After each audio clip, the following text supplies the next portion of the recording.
Drop it.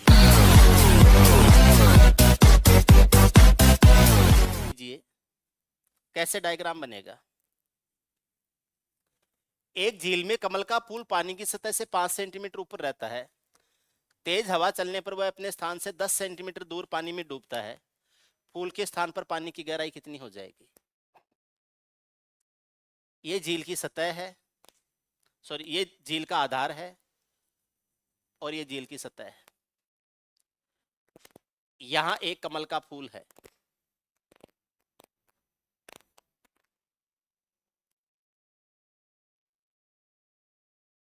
पानी की सतह से 5 सेंटीमीटर ऊपर है,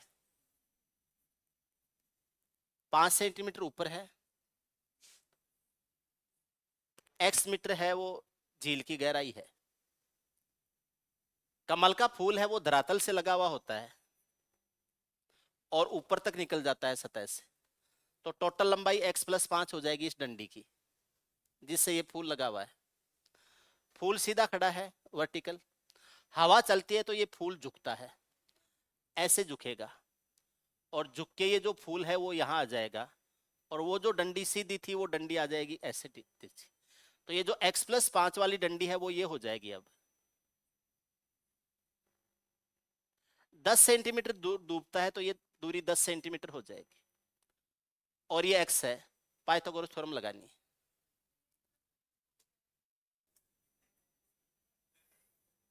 ये झील का आधार है, ये झील की सतह है। सतह ऊपरी भाग होता है। कमल का फूल ऐसे होता है, नीचे आधार तक उसका बेस होता है और जल से ऊपर निकला हुआ होता है। सतह से 5 सेंटीमीटर ऊपर है तो ये 5 सेंटीमीटर है ऊपर वाली लंबाई। सतह से 5 सेंटीमीटर। नीचे कितना है? झील की सतह से उसके तल तक उसकी डंडी की लंबाई x है और सतह से ऊपर है 5। तो x ये 5 ये तो इस डंडी की पूरी लंबाई x + 5 हो गई। किसके नहीं समझ में आया था? आपके। x + 5 हो गया। अब हवा चलती है तो ये झुकता है। अब आप ये कह सकते हो सर ये डंडी हवा चलती है तो डंडी में बेंड भी आता है। तो ये मान लो डंडी ठोस है, लो की डंडी है, बेंड नहीं आ रहा है, नहीं आ रहा बेंड। तो ये ऐसे आके यहां डूबेगा, यहां डूबेगा तो ये फूल यहां आ गया और ये जो डंडी थी वो डंडी ऐसे यहां आ जाएगी। यही डंडी ऐसे झुकेगी और यहां आ जाएगी। तो ये जो x + 5 वाली डंडी थी ये x + 5 यहां हो जाएगा। यहां से यहां तक तो x ही है और ये 10 सेंटीमीटर दूर डूबता है तो ये दूरी 10 सेंटीमीटर है।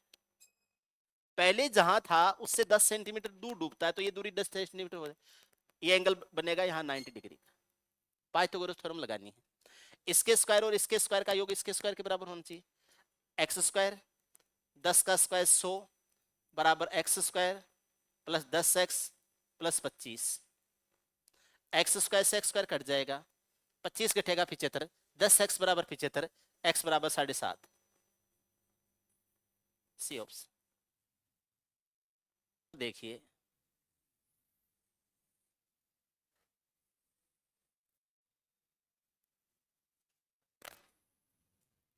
खूब बड़ा कर लेते हैं।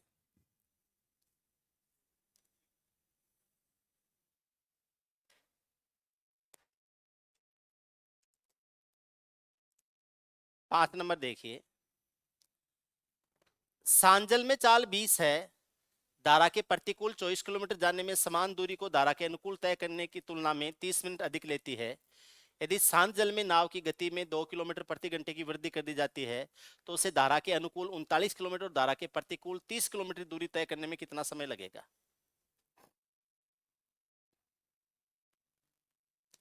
24 किलोमीटर जाती है, 24 किलोमीटर आती है। शांत जल में चाल x है, धारा का वेग y मान लीजिए या धारा का वेग x मान लीजिए। शांत जल में चाल कितनी है? 20 है। धारा का वेग x है, 24 किलोमीटर जाती है, 20 + x की स्पीड से गई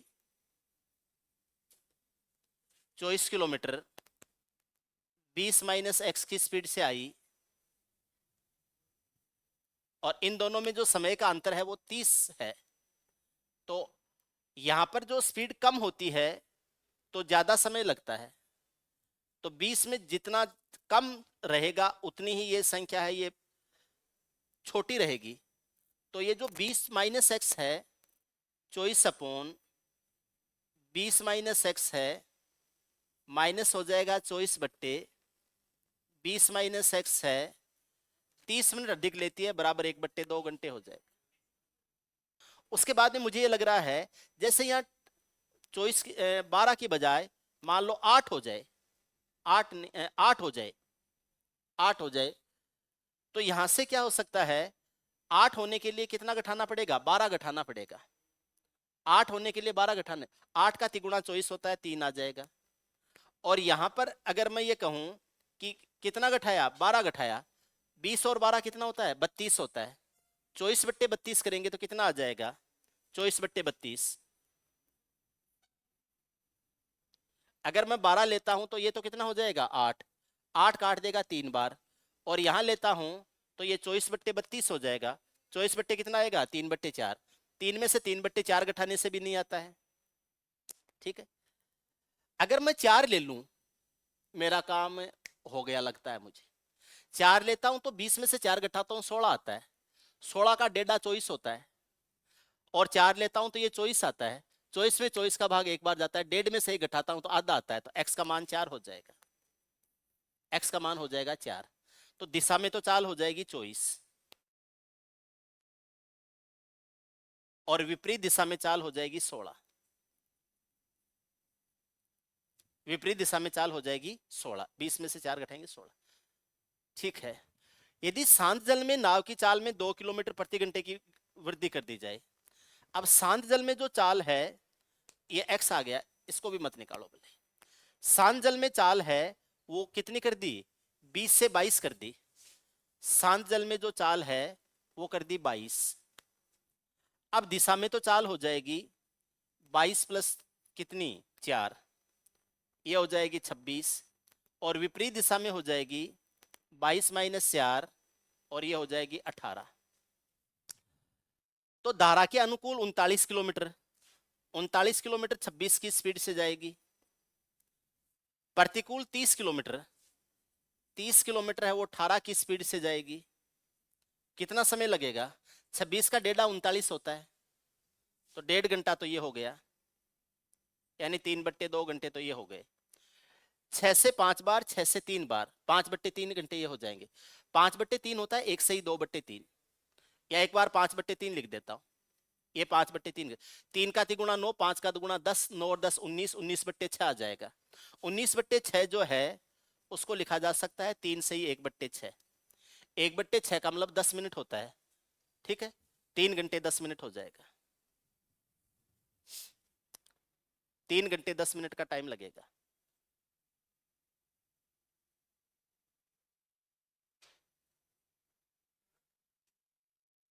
समझ रहे हो? अब रही बात ये, बोलो सर ये ऐसे इमेज कैसे कर लिया? इमेज क्वाड्रेटिक इक्वेशन से बचने के लिए किया है मैंने। आप फंसना चाहो तो फंस जाओ आके। बोलो नहीं वैसे पूरी कैलकुलेशन से इक्वेशन क्या बनेगी, बना लो। इमेज फिर भी करना पड़ेगा। 24 को उधर भेजेंगे 1/24 हो जाएगा, 1/48 हो जाएगा। ये बन जाएगा 1/48। नीचे आ जाएगा 400 माइनस एक्स स्क्वायर, यह आ जाएगा 20 प्लस एक्स, माइनस हो जाएगा 20 माइनस एक्स, -20 माइनस एक्स है वो प्लस एक्स हो जाएगा। 20 से 20 कट जाएगा, एक्स एक्स 2x, 48 का दुगुना 96x, 400 माइनस एक्स स्क्वायर बराबर 96x आ जाएगा। 400 माइनस एक्स स्क्वायर बराबर 96x हो जाएगा। एक्स स्क्वायर को उधर भेज देंगे, x square plus 96x minus 400 बराबर 0। अब ऐसी दो संख्याएं देखनी है जिनका जोड़ करने से तो कितना आता है प्लस का 96 और गुणा करने से माइनस का 400 आता है। कौन कौन सी संख्याएं होंगी? जोड़ करने से प्लस का 96 आना चाहिए और गुणा करने से माइनस का 400 आना चाहिए। बताओ देखें, प्लस का 100 और माइनस का 4, प्लस का 100 और माइनस का 4। इक्वेशन बन जाएगा x square plus 100x minus 4x minus 400 बराबर 0। एक्स कॉमन लेंगे, x प्लस 100 -4 कॉमन लेंगे, x + 100, एक तो x का मान 4 आ जाएगा, एक x का मान -100 आ जाएगा। स्पीड माइनस में ले नहीं सकते, x का मान 4 आएगा। फिर यूज करो। इससे बचना है, इसलिए वैल्यू इमेज करना होगा आपको। किस वैल्यू से सेटिस्फाई कर सकता है? कर लिया? किस किस ने था?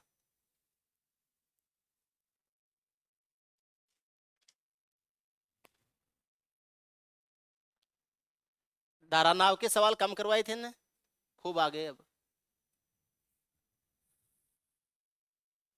बोले सर कम करवाए थे, अब खूब आ जाएंगे। अच्छी वाली प्रैक्टिस हो जाएगी, खूब कर लो। नाव को सांजल में 9 की स्पीड से चला सकता है। 9 घंटे में धारा के अनुकूल 44 किलोमीटर, धारा के प्रतिकूल 45 दूरी तय करता है। वह धारा के अनुकूल 33 किलोमीटर और प्रतिकूल 28 किलोमीटर दूरी तय करने में कितना समय लगेगा? सांजल में चाल 9 है, धारा की चाल को x मान लीजिए, दिशा में हो जाएगी 9 + x, विपरीत दिशा में हो जाएगी 9 - x। अनुकूल 44 किलोमीटर जाता है, 44/9 + x हो जाएगा। टोटल टाइम लग रहा है ना, 35/9 - x हो जाएगा, और बराबर 9 घंटे लगते हैं। x का मान 2 रखने से आ जाएगा।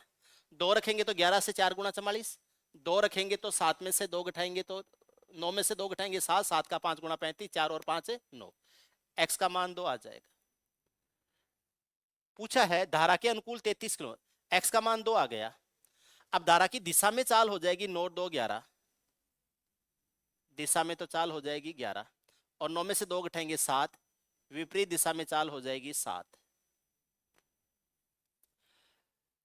धारा के अनुकूल 33 किलोमीटर, 33 किलोमीटर 11 की स्पीड से, 28 किलोमीटर 7 की स्पीड से, 3 घंटे ये, 4 घंटे ये, कितना समय लगेगा? 7 घंटे।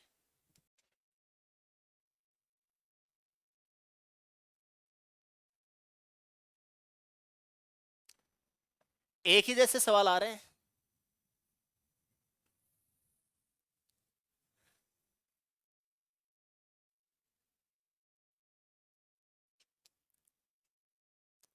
धारा की दिशा में 33 किलोमीटर दूरी, धारा की विपरीत दिशा में 35 किलोमीटर दूरी 8 घंटे में तय कर सकता है।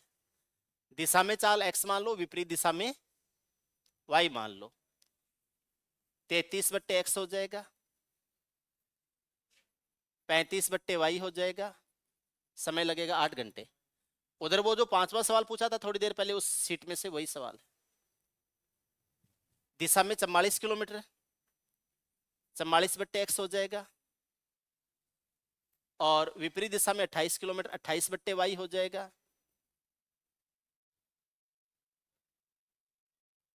उतने ही समय में ये भी 8 घंटे हो जाएगा।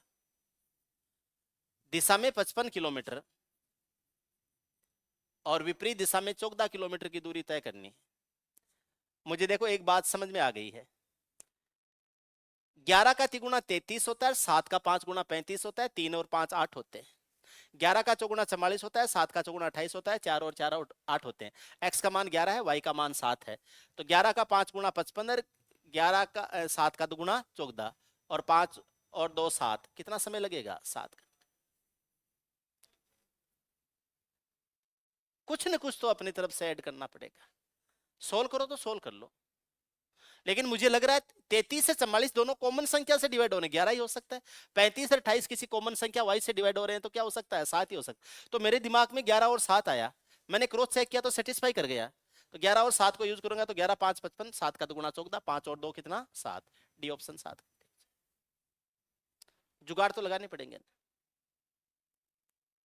बोलो नहीं सर, वैसे बताओ, एग्जैक्ट बताओ कैसे आएगा। कोई नहीं, x को हटा के y बनाओ, y को हटा के x बनाओ, किसी न किसी एक को हटाना पड़ेगा। इसको गुणा कर दो 4 से, इसको गुणा कर दो 3 से। 44 33 का चौगुना 132, 44 का तिगुना 132, 132 में टैक्स में से 132 में टैक्स घट जाएगा। 35 का चौगुना 140 आता है, 28 का तिगुना 84 आता है, 140 में से 84 घटा देते हैं। 40 वाला ऊपर और 16 वाला नीचे, 40 और 16 होता है 56, 56/y आ जाएगा। 56 बट्टे क्या हो जाएगा y। ये 8 का चौगुना और ये 8 का तिगुना, 8 के चौगुने में से 8 का तिगुना घटा देते हैं तो 8 का एक गुना आ जाता है, 8 आ जाएगा। 8 से 7 बार कट जाएगा, y का मान 7 आ जाए। y का मान 7 रखेंगे तो यहाँ 7 का 5 गुना 35 होता है, 5 घटेगा तो 3 आ जाएगा, 3 11 बार काट देगा, x का मान कितना आ जाएगा 11। अब ये आ जाएगा 55 बट्टे 11, ये टाइम हो जाएगा, 14 बट्टे 7 ये टाइम हो जाएगा, ये 5 घंटे और ये 2 घंटे, कितना आ जाएगा 7 घंटे। डी ऑप्शन हो जाएगा। आराम से समझना, समझ में नहीं आए तो पूछ लेना।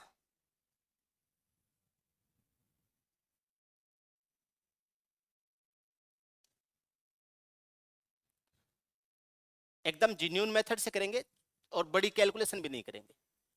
ए और बी ने एक्स और वाई से एक्स तक, ए ने एक्स से वाई और बी ने वाई से एक्स तक अपनी यात्रा शुरू की। एक दूसरे को पार करने के बाद ए और बी यात्रा से शीशों क्रम से ए की गति, अरे किसने पूछा, किसने पूछा, आपने। v1 अपॉन v2 बराबर root t2 upon t1। Relative speed में डिस्कस किया था इसको सापेक्ष साल में। इधर से आता है, इधर से आता है, मिलने तक तो टाइम लगता है बराबर, और मिलने के बाद में टाइम लगता है अलग अलग।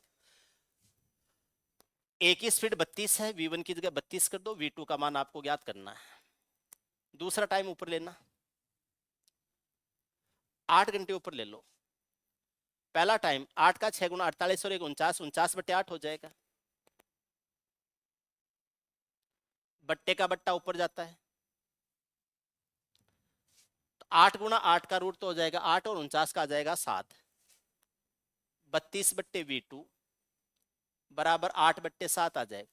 8 से 4 बार कटेगा, 7 का चौगुना 28, v2 बराबर 28 आ जाएगा।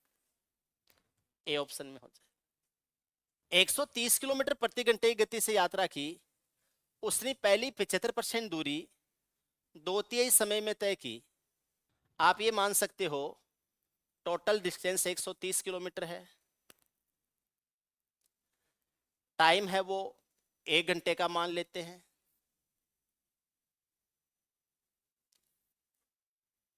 पहली 75% 130 है,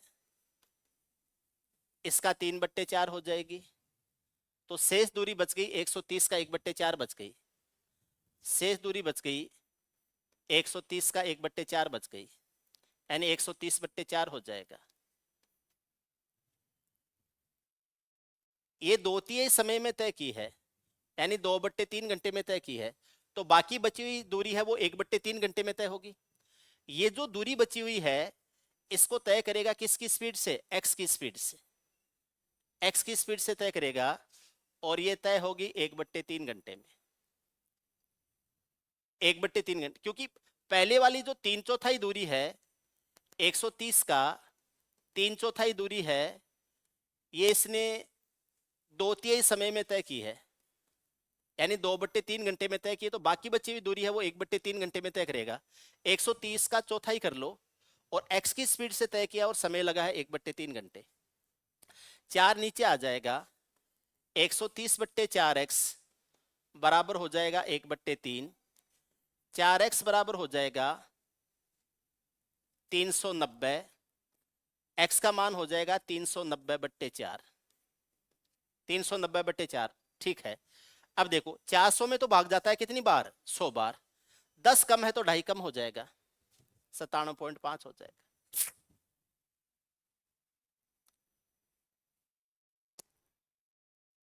समझा देता हूं, आराम से समझ। अच्छा, इसका आधा करना है, ये तो x का मान है, इसका आधा करना है, तो ये आ जाएगा x/2 करेंगे तो 97.5 है, इसका आधा कर देंगे, 97.5 का आधा। 100 का आधा 50 होता है, 2.5 का आधा 1.25 कम हो जाएगा, तो 50 से 2.5 1.25 कम हो जाएगा, तो 48.75, 48.75 हो जाएगा। डी ऑप्शन 48.75, x/2 का मान आ जाएगा। दोबारा समझा देता हूं, आराम से समझ लो। 130 किलोमीटर की दूरी थी, 1 घंटे का समय मान लो, 130 की स्पीड हो जाएगी। 130 किलोमीटर की दूरी है, 1 घंटे के समय में तय करता है। इसका 3/4 तय कर दिया तो इसका 1/4 बच गया। तो 130 का 1/4 ये तो डिस्टेंस हो गई। स्पीड क्या हो गई? x। या टाइम का भाग दे तो स्पीड आ जाएगी। स्पीड क्या है? x। डिस्टेंस में स्पीड का भाग देंगे तो टाइम आ जाएगा। अगर ये 2/3 समय में तय हो चुकी है तो आपके पास में समय 1/3 ही बचा है। तो बाकी समय कितना है? 1/3। कैलकुलेशन करेंगे, x का मान 390/4 या 97.5 आ जाएगा। x/2 करेंगे, 97.5 का आधा करेंगे 48.75। 21 नंबर सवाल हो जाएगा। नेक्स्ट, पहले 41 से पहले कौन सा पूछ रहे थे? 29। 29 देखो,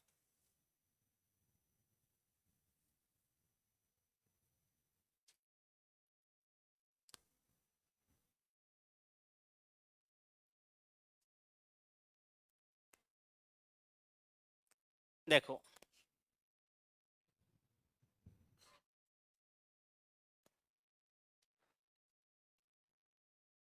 चोर पुलिस के चेसिंग के क्वेश्चन आते हैं, पीछा करने के क्वेश्चंस आते हैं। 225 मीटर की दूरी से देखा, पुलिसकर्मी ने पीछा करना शुरू किया, चोर भी भागने लगा। चोर की गति 11 है, पुलिस वाले की गति 13 है, सापेक्ष काल 2 हो जाएगी। पकड़े जाने से पहले चोर कितनी दूरी तय कर चुका है? 225 मीटर की दूरी है, सापेक्ष काल है 2।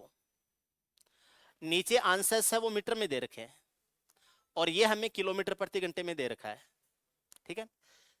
तो ये आ जाएगा, सापेक्ष काल 2 हो जाएगी। अब यहां से आपको समय लग जाएगा और इतने समय में इसको पकड़ लेगा, तो इसको गुणा कर देता हूं मैं 18, 5/18 से। इतने सेकंड में पकड़ लेगा। 5/18 से गुणा कर दिया, इतने सेकंड में पकड़ लेगा। ये जो समय लगा है ये पुलिसकर्मी को लगा है, पुलिसकर्मी को लगा है। अब हमसे पूछा है कि पुलिसकर्मी का समय हम देख लेते हैं। 225 मीटर की दूरी से देखा, पुलिसकर्मी ने पीछा करना शुरू किया, चोर भी भागने लगा। चोर की गति 11 थी, कितनी दूर भाग चुका था? तो ये 225 है, वो पुलिस वाले से एक्स्ट्रा भागेगा। ये पुलिस वाला जो भागेगा उससे 225 मीटर है, वो दूरी से देखा है, तो पुलिस वाला एक्स्ट्रा भागेगा और ये जो चोर है ये उतना कम भागेगा, क्योंकि आगे खड़ा है तो 225 मीटर कम भागेगा। 225 मीटर की डिस्टेंस है, सापेक्ष काल 2 हो जाएगी और ये 5/18 आ जाएगा। ये आ जाएगा समय, ये समय लगा है पुलिस वाले को। तो पुलिस वाले की स्पीड कितनी है? 13 है। समय को चाल से गुणा कर देते हैं, ठीक है, तो दूरी आ जाती है। लेकिन ये 13 है, ये किलोमीटर प्रति घंटे है, तो इसको चेंज करेंगे, मीटर प्रति सेकंड में चेंज करेंगे तो ये मीटर प्रति सेकंड आ जाएगा। ये टाइम था, इसको इससे गुणा कर दिया, इस 5/18 से, तो ये 5/18 ऊपर वाला कट जाएगा और ये आ जाएगा 225 गुणा 13/2 आ जाएगा। आप इसको ऐसे लिख सकते हो, 225 गुणा 13/2। ये दूरी तय की है किसने? पुलिस वाले ने। चोर की दूरी से 225 कम हो जाएगी, 225 कम हो जाएगी, तो 225 कम कर दीजिए।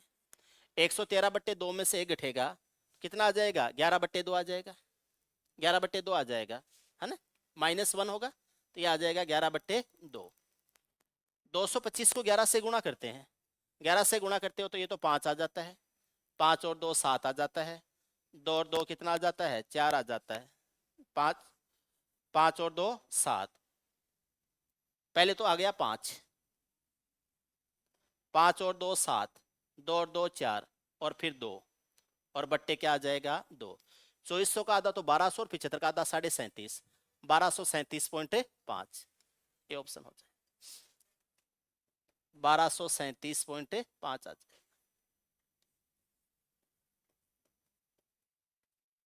ये हो जाए। ये डिस्टेंस किसने कवर की है? पुलिस वाले ने तय की है। अब इसको आसान कैसे बनाया जा सकता है, आसान कैसे बनाया जा सकता है वो बता देता हूं। इतना छोटा तरीका है, आपको लगेगा कि ऐसे हो सकता है क्या। देखिए, इनकी स्पीड है 13 और 11 की स्पीड। पुलिस वाले की स्पीड 13 है, चोर की स्पीड 11 है। जिस टाइम चोर भाग रहा है उसी टाइम पुलिस वाला पीछा कर रहा है उसका, क्योंकि 225 मीटर पीछे है। इसका मतलब दोनों को लगा हुआ समय बराबर होगा। अगर समय बराबर है तो तय की गई दूरी चाल के समानुपाती होती है। अगर चालों का अनुपात 13:11 है तो तय की गई दूरियों का अनुपात भी 13:11 होगा। अंतर कितना है 225। अनुपातों का अंतर कितना है 2। 2 अनुपात का मान 225 है। अगर पुलिस वाले की दूरी ज्ञात करनी है तो 13/2 गुणा 225 करो, और चोर के द्वारा तय दूरी ज्ञात करनी है तो 11/2 गुणा 225 करो।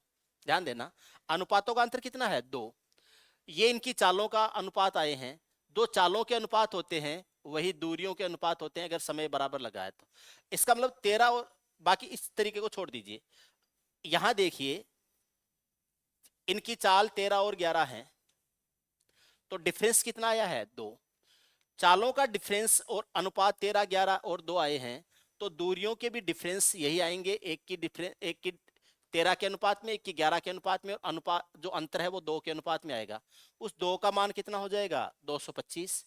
आपको चोर के द्वारा तय दूरी ज्ञात करनी है तो 11 का मान ज्ञात करना है। सिपाही के द्वारा तय दूरी ज्ञात करनी है तो 13 का मान ज्ञात करना है। तो आपको 11 का मान ज्ञात करना है और 2 का मान दिया गया है 225। 11 गुणा 225/2 आ जाएगा। आप डायरेक्ट ये भी कर सकते हो, इस कैलकुलेशन की जरूरत नहीं रहेगी। क्या आप इस चीज को समझ गए हो क्या। समय बराबर लगा है। जिस टाइम चोर ने दौड़ना शुरू किया उसी टाइम पुलिस कर्मी ने उसका पीछा करना शुरू किया। एक साथ दौड़ना शुरू किया दोनों ने। अब एक साथ दौड़ रहे हैं, जब उसको पकड़ता है तो भी उस जगह एक साथ पहुंचे हैं।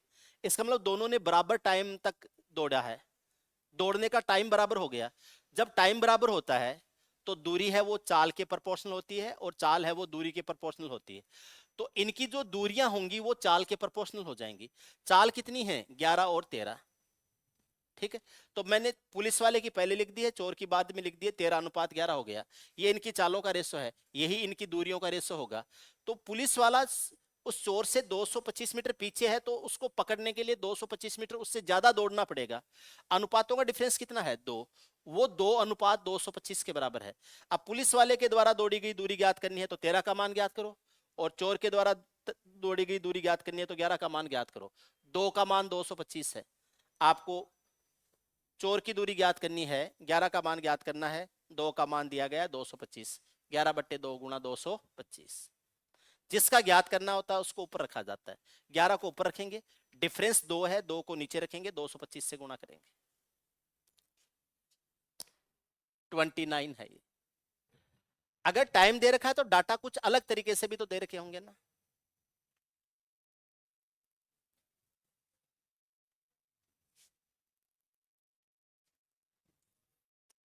इकतालीस नंबर देखो।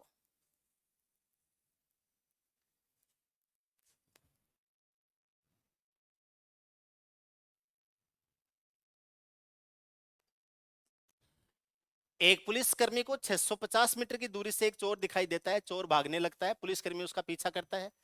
उनकी 8 और 10:30 की स्पीड से दौड़ते हैं। 12 मिनट के बाद में उनके बीच की दूरी क्या हो जाएगी। ये 10:30 और ये 8 की स्पीड से दौड़ते हैं तो इनकी सापेक्ष चाल हो जाएगी 2.5। 2.5 को 5/2 लिख सकते हैं। 2.5 को लिख सकते हैं 5/2। अगर समय मिनट में दे रखा है तो मीटर प्रति मिनट में चेंज करो, और मीटर प्रति मिनट में चेंज करते हैं तो 50/3 से गुणा करते हैं, और 12 मिनट से गुणा कर दीजिए। 6 का दुगुना 12 होता है, 50 का दुगुना 100, 100 का 5 गुणा कितना हो जाएगा 500। 500 मीटर कवर कर लिए 650 में से 150 मीटर बच गया। 650 था, 500 मीटर कवर हो गया, 150 मीटर बच गया। किस ऑप्शन में है ए में। 650 में से कवर कितना हो गया 500, बच गया कितना 150। अभी 150 मीटर की दूरी और बाकी, 41 हो जाएगा।